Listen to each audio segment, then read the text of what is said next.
Selamat datang dalam sejarah dan budaya Nusantara. Hari ini kita belajar di rumah saja untuk menghindari penyebaran COVID-19. Ayo siapkan alat tulismu untuk menjawab pertanyaan mengenai sejarah dan budaya Maluku.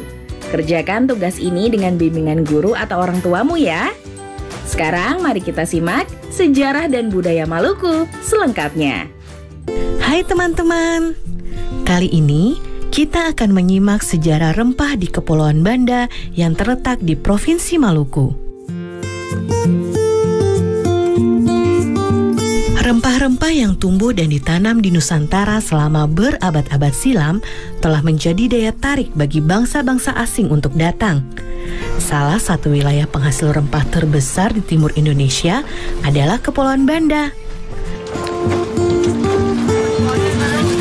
Kepulauan Banda adalah wilayah penghasil buah pala terbesar dan terbaik di dunia. Sejak abad ke-13, pala telah dibudidayakan oleh masyarakat Banda. Kemajuan perkembangan perdagangan pala pada abad ke-15 membuat Banda semakin ramai dikunjungi oleh orang-orang asing dan perlahan menguatkan Banda sebagai pelabuhan rempah yang ramai.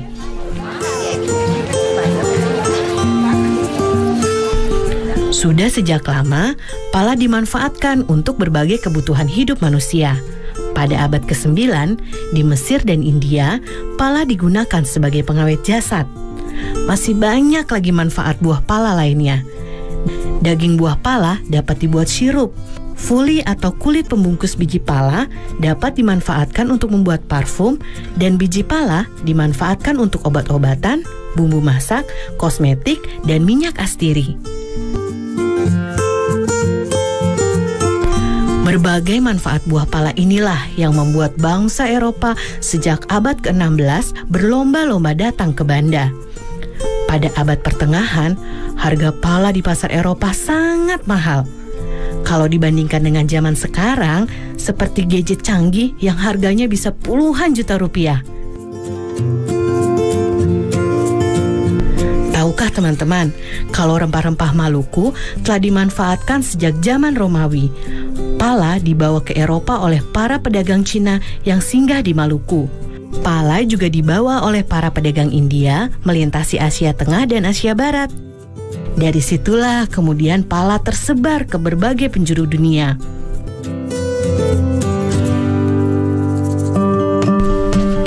Selama puluhan tahun, bangsa Eropa berlayar mengelilingi dunia mencari sumber rempah-rempah.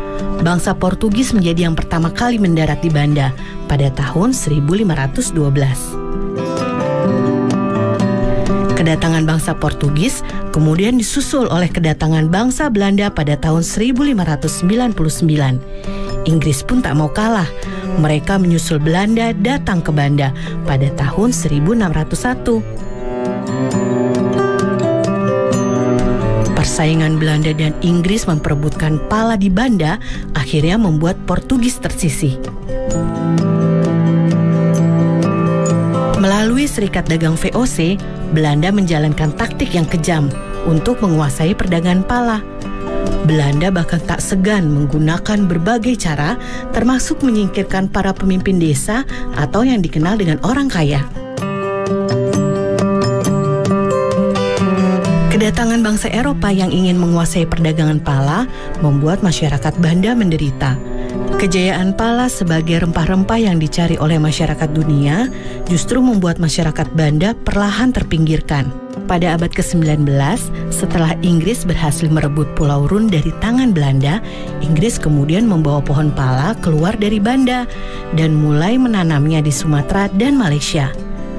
Sejak saat itu, monopoli perdagangan pala dunia yang dikuasai oleh VOC pun runtuh. Nah teman-teman, kini pala dapat kita peroleh dengan mudah di seluruh Indonesia. Ibu dan nenek kita sering memakai bubuk pala sebagai bumbu dapur. Kita juga bisa menikmati berbagai olahannya, seperti manisan, sirup, dan minyak gosok. Ternyata, di balik bentuk pala yang mungil, tersimpan sejarah yang luar biasa ya. Sampai jumpa di cerita seru sejarah Indonesia lainnya. Nah, adik-adik, sekarang waktunya menjawab pertanyaan. Siap-siap mencatat ya. Pertanyaannya adalah, bagaimana cara membudidayakan tanaman buah pala? Dicatat ya, bagaimana cara membudidayakan tanaman buah pala? Jawablah pertanyaan ini sebagai tugas ya.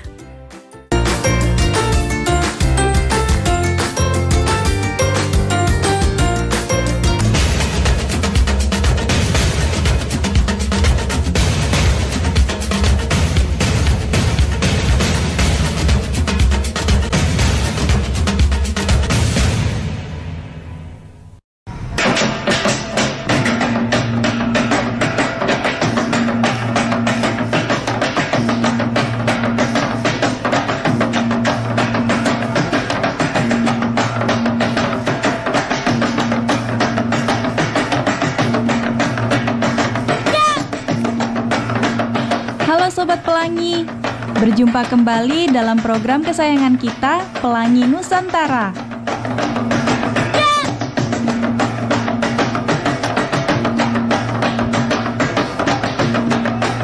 Sobat Pelangi, coba lihat teman-teman kita yang cantik ini.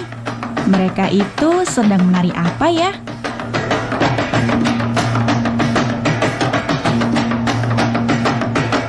Oh, tari soya-soya.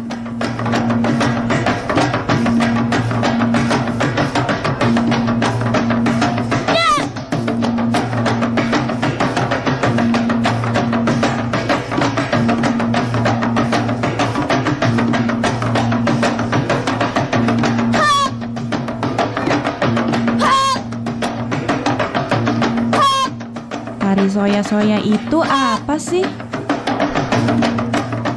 Adik-adik, tarian soya-soya itu adalah tarian perang ya, yang menceritakan tentang peperangan ya, kemarahan masyarakat Maluku Utara.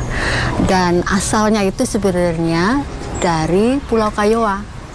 Ya, Pulau Kayowa itu di salah satu pulau di Halmahera Selatan yang kemudian menyebar ke seluruh Maluku Utara.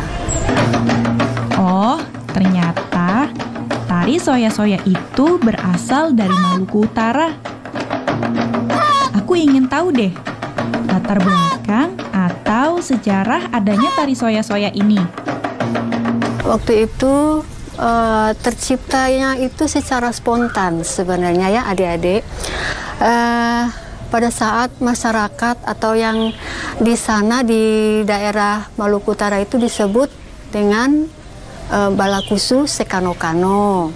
Ya, Balakusu Sekano-Kano itu artinya rakyat yang merasa marah mengetahui bahwa Sultan Babullah diculik kemudian dibunuh.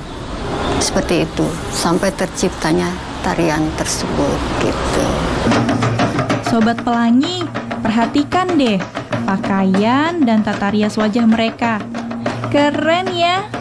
Kalian mau tahu tidak bagaimana mereka merias wajah dan tata cara mengenakan kostum untuk tarian soya-soya ini? Kalau aku sih mau tahu banget. Kita simak penjelasan berikut ini. Untuk kostum soya-soya, ini dari setelan ya, seperti kemeja dan celana panjang. Kemudian ada selempang kiri kanan, ya, warna merah atau kuning. Kemudian rok. Nah, rok ini adik-adik berwarna 4 aja, ya. Topi itu kita namakan toala lipat, ya. Tidak ada ornamen lain kecuali ngana-ngana di sebelah kanan. Dan salawaku yang kita pakai di kiri itu menggambarkan seperti ornamen untuk perang ya waktu saat itu.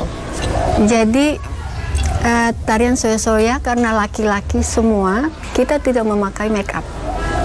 Di tarian soya-soya ini ada sekitar 12 gerakan dasar ya. Nah, tapi dari sampai sekarang itu kita belum ada namanya. Dari gerakan 1 sampai gerakan 12. Tapi setiap pergantian gerakan tadi sudah ada namanya, yaitu namanya sayak ya. Jadi setiap pergantian dari gerakan satu ke gerakan berikutnya itu kita namakan saya. Dan salah satu gerakan yang kita sebut suba, yaitu pada saat kita hormat, ya, kita duduk kemudian kita hormat, itu menggambarkan kita menghormati. Jadi cerita dari setiap gerakan itu ada ceritanya. Salah satunya itu kita suba, itu menggambarkan kita suba atau hormat atas jenazah yang sudah ditemukan tadi, jenazah dari Sultan Babillah tadi. Jadi kostum adik-adik yang digunakan untuk penari soya-soya ini sangat unik ya. Kita adaptasi dari bangsa kolonial dulu rupanya ya. Jadi ada atasan setelan putih-putih dasarnya dan memakai rok. Jadi penarinya semua laki-laki, tetapi kostumnya ada memakai rok ya.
Sobat Pelangi.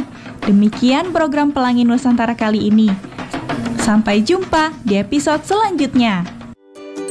Nah, adik-adik, sekarang waktunya menjawab pertanyaan. Siap-siap mencatat ya. Pertanyaannya adalah, soya-soya merupakan salah satu tarian yang berasal dari daerah Maluku Utara. Apa yang harus kamu lakukan untuk melestarikan budaya nasional seperti tari soya-soya? Dicatat ya, soya-soya merupakan salah satu tarian yang berasal dari daerah Maluku Utara. Apa yang harus kamu lakukan untuk melestarikan budaya nasional seperti tari soya-soya? Jawablah pertanyaan ini sebagai tugas ya.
Nah, adik-adik, sekarang waktunya menjawab pertanyaan.